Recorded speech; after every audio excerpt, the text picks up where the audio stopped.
अस्सलाम वालेकुम स्टूडेंट्स, उम्मीद है कि आप खैरियत से होंगे। आज हमारी जो वीडियो है वो है रिलेटिव एटॉमिक मास के बारे में। तो रिलेटिव एटॉमिक मास क्या होता है, आज हम इसको समझेंगे।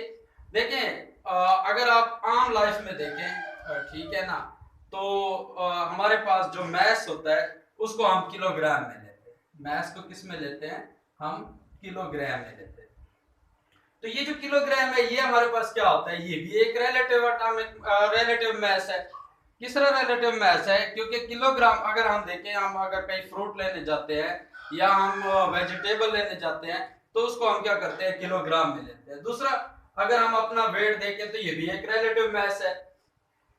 तो साइंट जो केमिस्ट थे, उन्होंने भी अपने एलिमेंट्स के एटम को एटम ऑफ एलिमेंट्स को मेजर करने के लिए उन्होंने एक ऐसा सिस्टम जो है वो बनाना चाहा, ऐसा सिस्टम जो है वो इंट्रोड्यूस करवाना चाहा जिसमें एटम के जो मैसेज हैं उनको कैलकुलेट किया जा सके, उनके लिए एक यूनिफाइड मैस इस्तेमाल किया जा सके। इसका लफ्ज मैंने यूनिफाइड इस्तेमाल किया है क्योंकि यूनिफाइड जो है इसका एटॉमिक रिलेटिव एटॉमिक मास का यूनिट है, एटॉमिक मास यूनिट।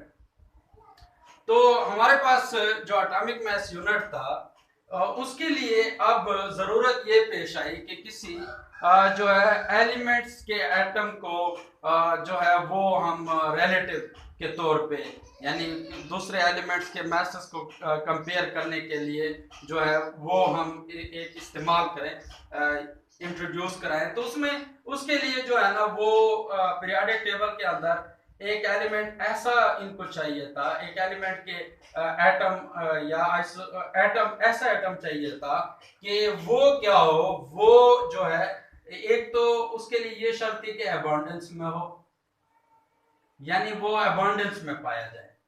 दूसरा ये लीस्ट रिएक्टिव ना हो। और तीसरी बात ये थी उसमें कि मोस्ट रिएक्टिव भी ना हो, सॉरी मोस्ट रिएक्टिव भी ना हो। और उसके बाद जो है उसके आइसोटोप्स जो है वो ज्यादा ना हो। तो इस कंपिटेंसी पे जो एलिमेंट का एटम जिस एलिमेंट्स के एटम उतरते थे तो वो हमारे पास क्या था? वो हमारे पास कार्बन 12 था। कार्बन 12 एक ऐसा एलिमेंट के एटम है या एलिमेंट है जिसमें ये सारी की सारी जो है वो खसूसियात पाई जाती है कार्बन 12 में, यानी अबांडेंस में भी है, लीस्ट रिएक्टिव भी नहीं है, मोस्ट रिएक्टिव आइसोटोप्स भी इसके। तो कार्बन 12 को इस पर्पस के लिए इस्तेमाल किया गया कि इस एटॉमिक मास यूनिट को हम क्या कर सके, फाइंड आउट कर सके। तो अब हम क्या करते हैं, हम रिलेटिव एटॉमिक मास की डेफिनेशन कर लेते हैं कि रिलेटिव एटॉमिक मास होता क्या है। रिलेटिव एटॉमिक मास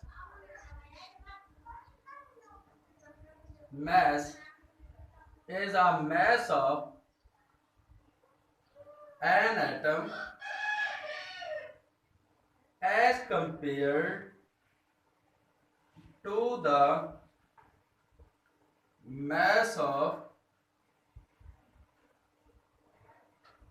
carbon taken as 12। तो रिलेटिव एटॉमिक मास किसी एटम का के एलिमेंट्स का वो मास होता है जिसको हम कार्बन 12 के मास से क्या कर सकते हैं, कंपेयर करते हैं। तो उसको हम क्या कहते हैं? रिलेटिव एटॉमिक मास कहते हैं of an element as compare to the mass of carbon taken as 12।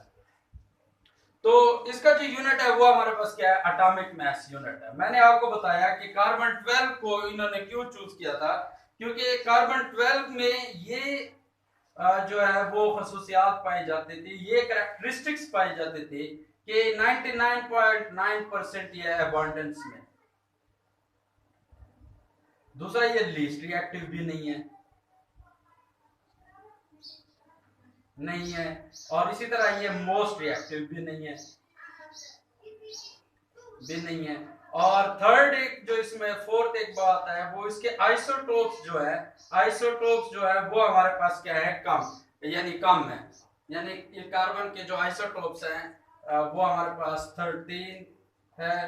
तो इसकी जो है वो 1%, तकरीबन 1% तक पाया जाता है ये। इसी तरह कर 14 है, ये हमारे पास क्या है, हमारे पास 1% से भी कम, 1% से भी हमारे पास ये लेस होता है।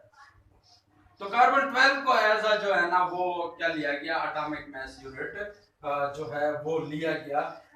इसका कार्बन 12 का भी, यानी कि कार्बन 12 का जो एटम है, इसका 12वां, कार्बन 12 का जो एटम है उसका 12वां हिस्सा लिया गया। कितना हिस्सा लिया गया, 12वां हिस्सा लिया गया। तो कहने का मकसद यह है कि वन एटॉमिक मास यूनिट जो है वो हमारे पास क्या है, मास ऑफ एन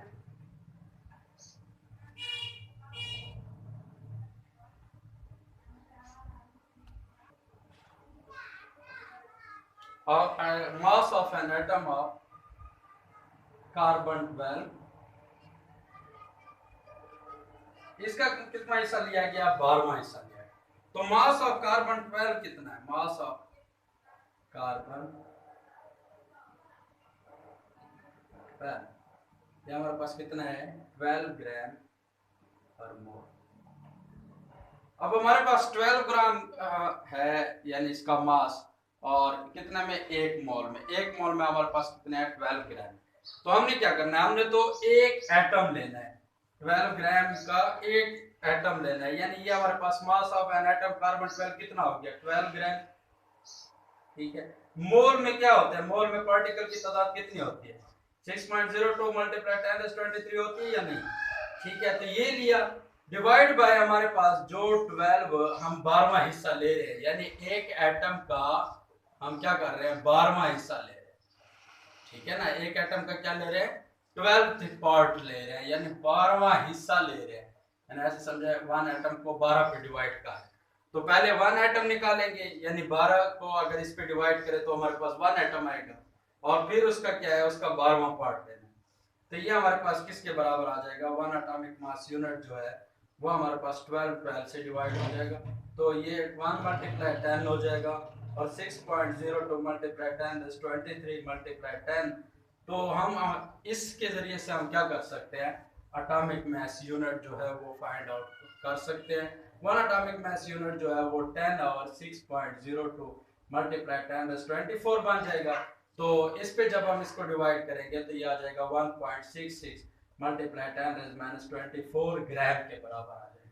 यानी 1 एटॉमिक मास यूनिट हमारे पास आ जाएगा 1.66 मल्टीप्लाई 10⁻24 ग्राम। तो ये वो वैल्यू है जिसको हम क्या करना चाह रहे थे, फाइंड आउट करना चाह रहे थे। देखिए मैंने किस तरीके से फाइंड आउट की है कि 1 एटॉमिक मास यूनिट को किस तरह जो है हम जो है फाइंड कर सकते हैं। अब क्वेश्चन ये पैदा होता है कि हम किसी, अगर हाइड्रोजन है, किसी एलिमेंट्स के एटम के मास को किस तरह एटॉमिक मास यूनिट में चेंज कर सकते हैं। तो देखिए ये बहुत ही इजी तरीका है। अगर हमारे पास हाइड्रोजन है, उसका मास है 1.67 मल्टीप्लाई 10⁻24 ग्राम। ठीक है, ये हमारे पास है इसका हाइड्रोजन का मास। अब हमने किसमें, एटॉमिक मास यूनिट में चेंज करना है, तो वो हमारे पास 1.67 मल्टीप्लाई 10⁻24 ग्राम, और उसको अगर हम चेंज करेंगे तो वो हमारे पास 1.66 मल्टीप्लाई 10⁻24 ग्राम पर एटॉमिक मास यूनिट आ जाए। तो इसको इससे डिवाइड कर देंगे और हमारे पास आ जाएगा 1 एटॉमिक मास यूनिट हाइड्रोजन का आ जाएगा 1.0078 एटॉमिक मास यूनिट के बराबर आ जाएगा। तो इसके इस तरीके से हम क्या कर सकते हैं, दूसरे एलिमेंट्स का अगर मास ग्राम में दिया हुआ है तो उसको हम एटॉमिक मास यूनिट के अंदर चेंज कर सकते हैं। तो आज के लिए इतना काफी। इंशाल्लाह नेक्स्ट लेक्चर में हम जो है वो आयन, मॉलिक्यूलर आयन क्या होते हैं, और इम्तिहानी नुक्ता नजर से रिलेटिव एटॉमिक मास को डिफाइन करें। इस तरह का क्वेश्चन आ सकता है, define relative atomic mass and also tell about atomic its unit, atomic mass unit. तो इस तरह के इसमें से शॉर्ट क्वेश्चन बन सकते हैं या एमसीक्यूज बन सकते हैं। तो आपको रट्टा लगाने की जरूरत नहीं है। मैंने फुल कंसेप्ट जो है वो आप लोगों को के सामने पेश किया है, तो आप लोग इस वीडियो को देखें। और आज तक इतना ही काफी है। अल्लाह हाफिज।